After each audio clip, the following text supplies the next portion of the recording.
नमस्कार, आपके साथ मैं हूं प्रीति श्रीवास्तव। स्वागत है आपका स्टेट बुलेटिन में। रुक करेंगे खबरों की ओर। खबर है छत्तीसगढ़ से।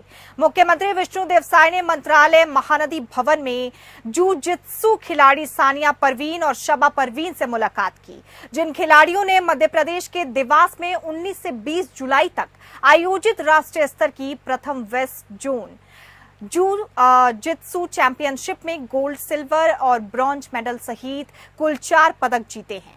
सानिया परवीन ने 21 वर्ष आयु वर्ग में जित्सु आपको बता दें कांटेक्ट में सिल्वर, जित्सु फाइटिंग स्पर्धा में ब्रॉन्ज मेडल और शबा परवीन ने अंडर 16 आयु वर्ग में जित्सु कांटेक्ट में सिल्वर मेडल और अंडर 18 आयु वर्ग में जित्सु फाइटिंग स्पर्धा में गोल्ड मेडल जीता है। इन खिलाड़ियों में मुख्यमंत्री साय को अपनी उपलब्धियों के बारे में जानकारी दी। मुख्यमंत्री साय ने इन खिलाड़ियों की शानदार उपलब्धियों पर उन्हें बधाई और शुभकामनाएं देते हुए उनके उज्जवल भविष्य की कामना की है।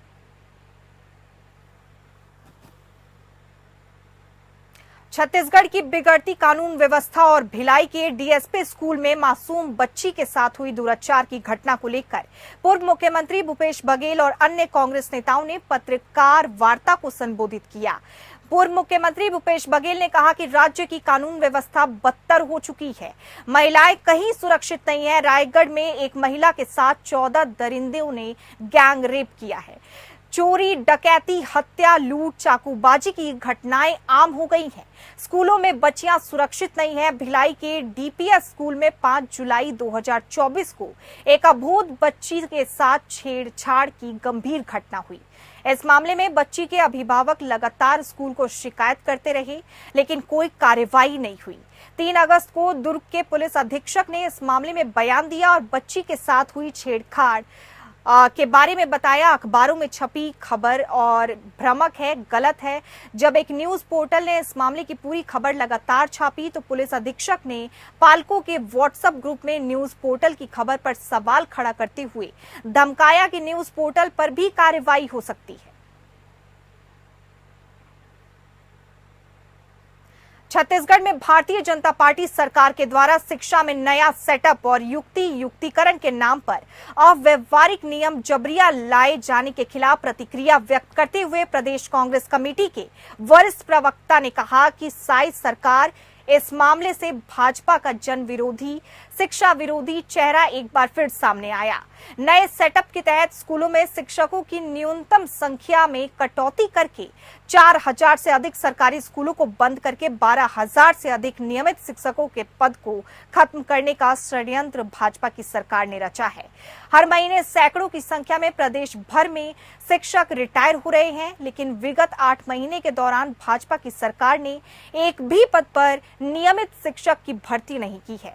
प्राथमिक स्कूलों में 1 से 5 तक कक्षा में 4 विषय होते हैं, अर्थात कुल 20 पीरियड्स के लिए न्यूनतम एक प्रधान शिक्षक और एक सहायक शिक्षक अर्थात केवल 2 मिलकर 20 पीरियड लेंगे। उन्होंने सवाल किया कि क्या ऐसे तुगलकी फरमान व्यवहारिक है। इसी तरह की कटौती मिडिल स्कूल, हाई स्कूल और हायर सेकेंडरी के स्कूलों के सेटअप में भी कटौती की जा रही है। शिक्षा जैसे महत्वपूर्ण विषय में इतना बड़ा निर्णय लेने से पहले विशेषज्ञ और शिक्षक संघों से बातचीत, सलाह और सुझाव लिया जाना चाहिए। लेकिन साय सरकार ने अपना अधिनायकवादी फैसला जबरिया थोपने के लिए उच्च न्यायालय में कैविएट दाखिल किया है। कैविएट आपको बता दें दाखिल किया है।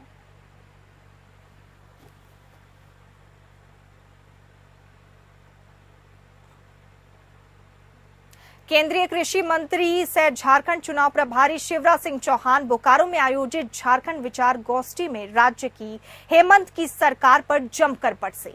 उन्होंने आदिवासी बच्चियों के साथ बांग्लादेशियों के द्वारा शादी कर जमाई टोला बनाने से लेकर केंद्र सरकार के द्वारा राज्य को दी जा रही विकास योजनाओं के पैसे को खाने का आरोप लगाया। शिवराज सिंह चौहान ने कहा कि आज झारखंड को बचाने की जरूरत है। राज्य में मुख्यमंत्री और विधायक बनने नहीं आया, झारखंड को गोवा और जीत की तरह नोचा जा रहा है। उन्होंने कहा कि सभी को इस झारखंड को बचाने के लिए आगे आना होगा, नहीं तो ये झारखंड पूरी तरह से बर्बाद हो जाएगा।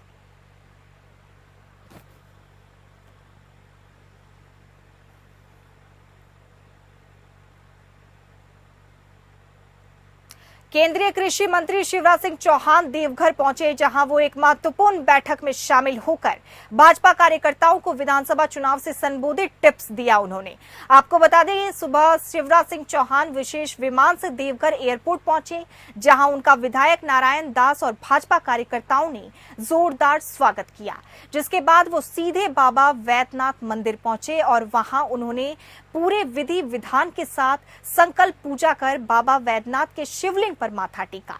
अपनी पत्नी के साथ आपको बता दें, वो देवघर पहुंचे। शिवराज सिंह चौहान ने बाबा मंदिर में एक साथ संकल्प पूजा में शामिल हुए बाबा वैद्यनाथ का जलार्पण किया।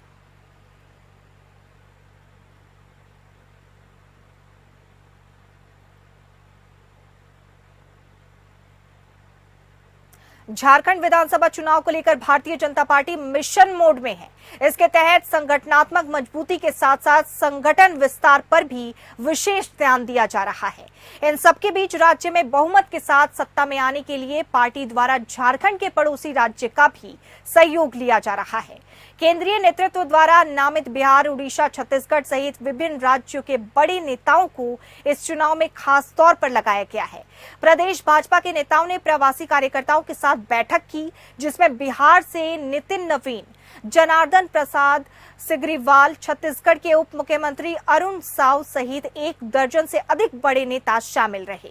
रांची के काव रेस्टोरेंट में भी आयोजित इस बैठक में आपको बता दें, विधानसभा चुनाव प्रभारी और केंद्रीय मंत्री शिवराज सिंह चौहान, असम के सीएम हेमंता बिस्वा शर्मा, बीजेपी प्रदेश अध्यक्ष बाबूलाल मरांडी, पूर्व केंद्रीय मंत्री अर्जुन मुंडा, क्षेत्रीय संगठन महामंत्री नागेंद्र त्रिपाठी, महामंत्री करमवीर सिंह, सांसद दीपक प्रकाश के अलावा प्रदेश स्तर के सभी पदाधिकारी मौजूद रहे। बीजेपी के प्रवासी कार्यकर्ता सम्मेलन में पार्टी द्वारा चिन्हित कमजोर सीटों पर जीत दर्ज करने के लिए रणनीति बनाई जा रही है। खासकर बैठक में संथाल के 18 और कोल्हान के 14 सीटों पर जीत दर्ज करने की रणनीति बनाई गई।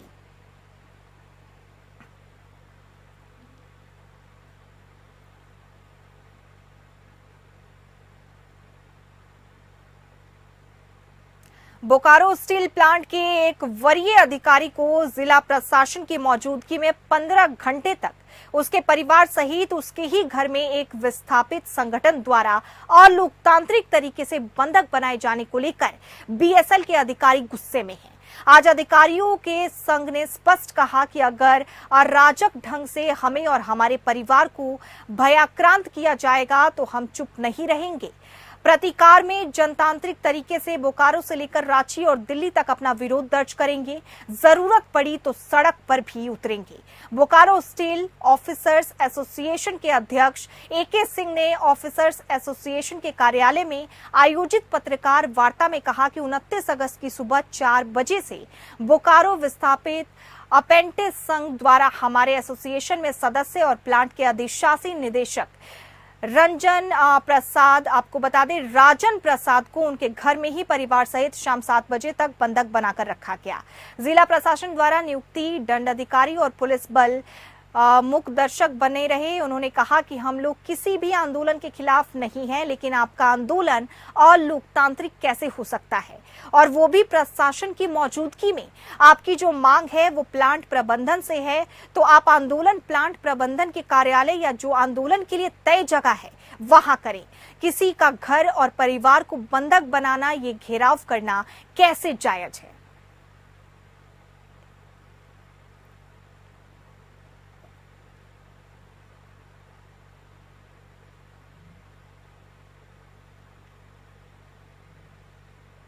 गिरिडीह में जैन समुदाय के सबसे बड़े उपासना और धार्मिक स्थल पारस्थान पर्वत, जो समेत जी शिखर के नाम से प्रचलित है, यहाँ जैन धर्मावलंबियों के लिए विश्व प्रसिद्ध तीर्थ स्थल है। यहाँ 24 जैन तीर्थकर में से 20 जैन तीर्थकरों की महानिर्वाण यही समेत जी शिखर पर हुई थी। यहाँ हर साल विश्व भर से तमाम जैन समुदाय के लोग आपको बता दें चतुर्मास के दौरान आते हैं।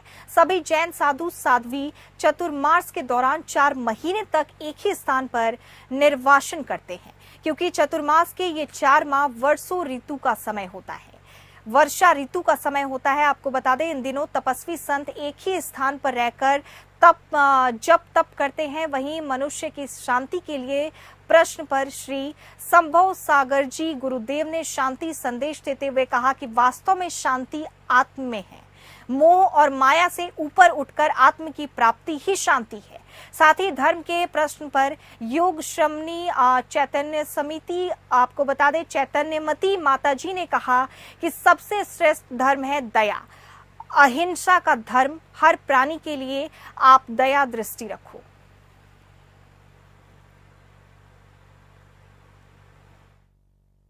आज हम खड़े हैं शमशेर जी शिखर, यानी जो दुनिया भर में जो प्रसिद्ध है, उनकी जो तपोभूमि है, कर्मभूमि है, आज मैं खड़ा हूँ। वास्तव में शांति आत्मा में, आत्मा में शांति। आत्मा कहाँ है? इसने पूछा आत्मा कहाँ है? आत्मा में शांति है। मेरे को साधु संतों का समागम प्रत्येक प्राणी के लिए सुकून का कार्य होता है, क्योंकि साधु संत ही हमें मोक्ष मार्ग और धर्म क्या है ये हमें मार्गदर्शन करने वाले साधु संत हैं। अगर व्यक्ति परिग्रह कम कर दे, अगर व्यक्ति सत्य की राह पे चले, परमात्मा के बताए हुए सिद्धांत पे चले, तो अशांति 1 मिनट में मिट सकती है। जब आप अपने भीतर नहीं झांकेंगे और बाहरी दुनिया में ही आपकी दृष्टि रहेगी तो आप शांति को प्राप्त नहीं कर पाएंगे।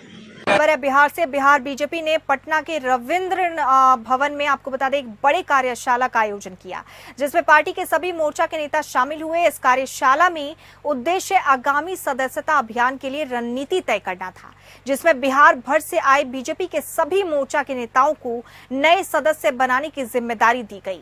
इस कार्यक्रम में बिहार बीजेपी के प्रदेश अध्यक्ष दिलीप जायसवाल, उप मुख्यमंत्री सम्राट चौधरी, विजय सिन्हा सहित अन्य बड़े नेता शामिल हुए। अपने संबोधन में प्रदेश अध्यक्ष दिलीप जायसवाल ने घोषणा की कि 2 अक्टूबर से भाजपा राष्ट्रीय व्यापी सदस्यता अभियान शुरू करेगी, जिसमें प्रधानमंत्री नरेंद्र मोदी भी एक बार फिर से बीजेपी की सदस्यता ग्रहण करेंगे।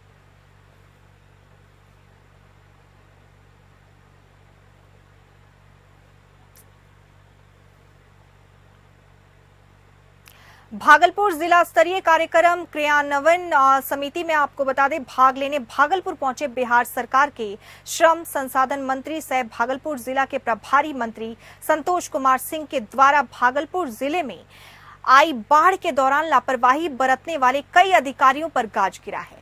समिति के बैठक के दौरान मुख्य रूप से बाढ़ का मुद्दा छाया रहा। इस दौरान मंत्री ने कई अधिकारियों की लापरवाही पकड़ी और उसके बाद मंत्री ने जिला मत्स्य पदाधिकारी, लघु सिंचाई विभाग के जेई सहित कई पदाधिकारियों का जहां वेतन रोक दिया, वहीं जल संसाधन विभाग के एग्जीक्यूटिव इंजीनियर से बाढ़ नियंत्रण के दौरान लापरवाही को लेकर शोकाज किया गया है।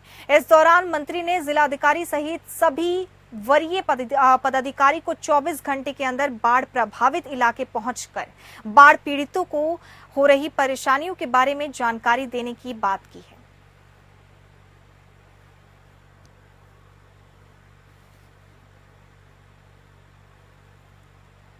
1979 बैच के आईपीएस अफसर आलोक राज को बिहार के डीजीपी का प्रभार मिला है। उन्होंने शुक्रवार देर शाम अपना पदभार ग्रहण कर लिया। पदभार ग्रहण करते ही आलोक राज ने बिहार के पुलिस कर्मियों को संदेश देते हुए कहा कि हम सभी 6 मूल मंत्र लेकर काम करें। रिस्पांस टाइम जितना कम होगा, पुलिसिंग उतनी अच्छी होगी।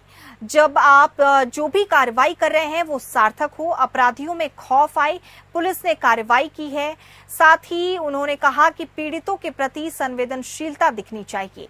हम अपने कर्तव्य के प्रति जब तक ईमानदार नहीं होंगे तब तक जनता की उम्मीदों पर पूरा नहीं उतर पाएंगे। हमारा उद्देश्य समय से अनुसंधान करके कांडों में आरोप पत्र प्रस्तुत करना होना चाहिए। स्पीडी ट्रायल से अपराधियों को सजा दिलाएं। हमारा फोकस होगा अपराधियों पर सख्त कार्रवाई करना। वहीं बिहार की जनता को नए डीजीपी से उम्मीद है कि बिहार के क्राइम को कंट्रोल करके अपराध मुक्त व्यवस्था सुशासन के लक्ष्य को पा सकेगी।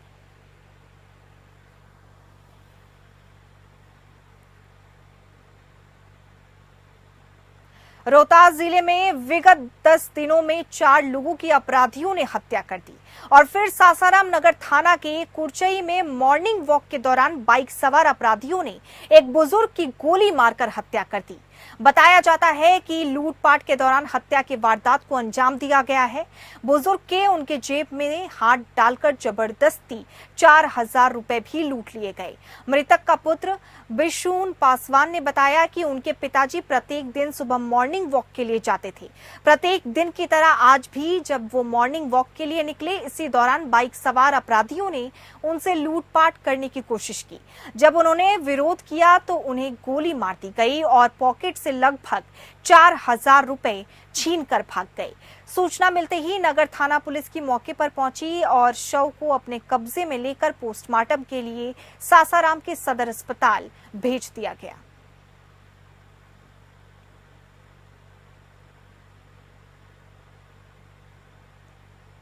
भागलपुर जिला अंतर्गत औद्योगिक थाना क्षेत्र में गोपालपुर रेलवे पुल से लटका हुआ ट्रक चालक का शव मिला। ट्रक चालक के गले में रस्सी का फंदा लगा हुआ रेलवे पुल से लटका हुआ मिला है। आसपास के लोग जब टहलने के लिए निकले तो लोगों ने पुल से शव को लटका हुआ देखा। इसके बाद घटना की जानकारी स्थानीय पुलिस को दी। सूचना के बाद 0 माइल थाना अध्यक्ष मुरलीधर शाह अपने दल बल के साथ मौके पर पहुंचे, जहां शव को फंदे से उतारकर आगे की कार्रवाई में जुट गई। इधर घटना की जानकारी मिलने के बाद लोगों की भीड़ इकट्ठा हो गई।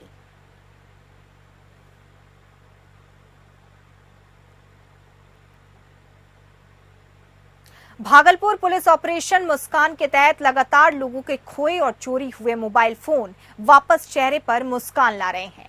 भागलपुर पुलिस अब तक 1 करोड़ से ज्यादा कीमत का मोबाइल फोन लोगों को वापस कर चुकी है।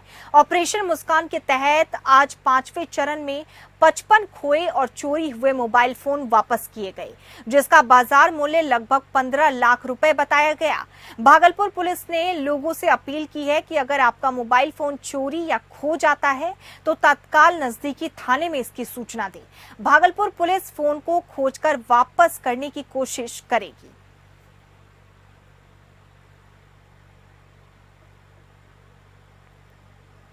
भागलपुर के बरारी थाना क्षेत्र के रानी लक्ष्मीबाई चौक पर उस समय हाई वोल्टेज ड्रामा देखने को मिला जब एक लड़के को एक लड़की और उसके परिजन पकड़कर पीटने लगे। लड़की और उसके परिजन के द्वारा युवक की हो रही पिटाई को देखने के लिए बड़ी संख्या में लोग जमा हो गए। घटना के बाबत बताया जा रहा है कि लड़की और लड़का कजरैली थाना क्षेत्र के रहने वाले हैं और दोनों के बीच काफी दिनों से प्रेम प्रसंग चल रहा था। इसके बाद लड़की अपने घर से भागकर लड़के के घर पर आ गई और लड़की ने जबरदस्ती लड़के के साथ शादी कर ली, साथ ही लड़के के घर पर रहने लगी। कुछ दिन साथ रहने के बाद लड़की लड़के के घर से फरार हो गई। उसके बाद लड़की कई दिनों के बाद वापस ससुराल पहुंची तो लड़का और उसके परिजन लड़की को अपने पास रखने से मना कर देते हैं। इसके बाद पंचायत होने के बाद फिर लड़की लड़के के घर आकर रहने लगी। कुछ दिनों के बाद सब ठीक चलने लगा, लेकिन लड़की एक बार फिर अपने ससुराल से फरार हो गई, जिसके बाद लड़का पक्ष ने महिला थाना क्षेत्र में लड़की के खिलाफ मामला दर्ज कराया। आज महिला थाना के द्वारा दोनों पक्षों को सुलह के लिए बुलाया गया था। इस बीच लड़की और उसके परिजन ने लड़के को जैसे ही रानी लक्ष्मीबाई चौक पर अकेला पाया, पकड़कर उसकी जमकर पिटाई कर दी।